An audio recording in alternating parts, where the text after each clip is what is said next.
Hi everyone, welcome to KSMQ Cinema Classics. I'm your host, Kendal Rasnake. You know, the term instant classic is sometimes used to describe films.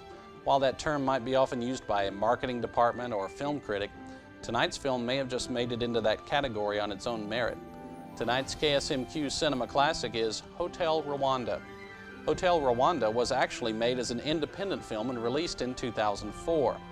The impact it made was certainly seen at the awards, where it was nominated for 3 Academy Awards, including Best Actor, Best Supporting Actress, and Best Original Screenplay. The American Film Institute recognized it in their list of the top 100 America's most inspiring movies. And movie watchers are still recognizing it to this day. Even though it was released in 2004, as of this show, it remains the 21st most rented film through the Netflix movie and TV service. I'm not going to give you much in the way of story introduction this time for this film, as it will develop smoothly enough and educate you about what is happening well enough on its own. This film is perhaps enough of an experience on its own. I will, however, give you a few things to look out for from a film analysis perspective.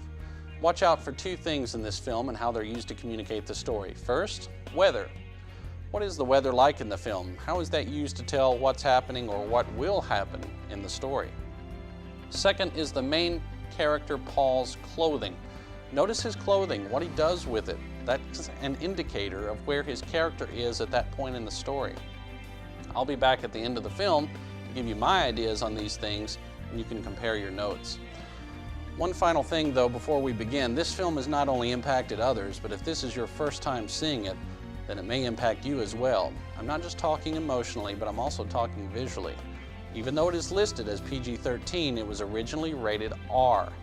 There was an appeal and the rating was downgraded to PG-13. However, the film was not re-edited in order to get the downgraded rating. It still has the same material in it that gave it its initial R rating.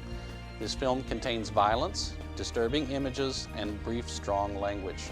Remember, we're dealing with genocide and war, and with those topics come disturbing themes and images. Having said that, prepare yourself for the tense drama of Hotel Rwanda.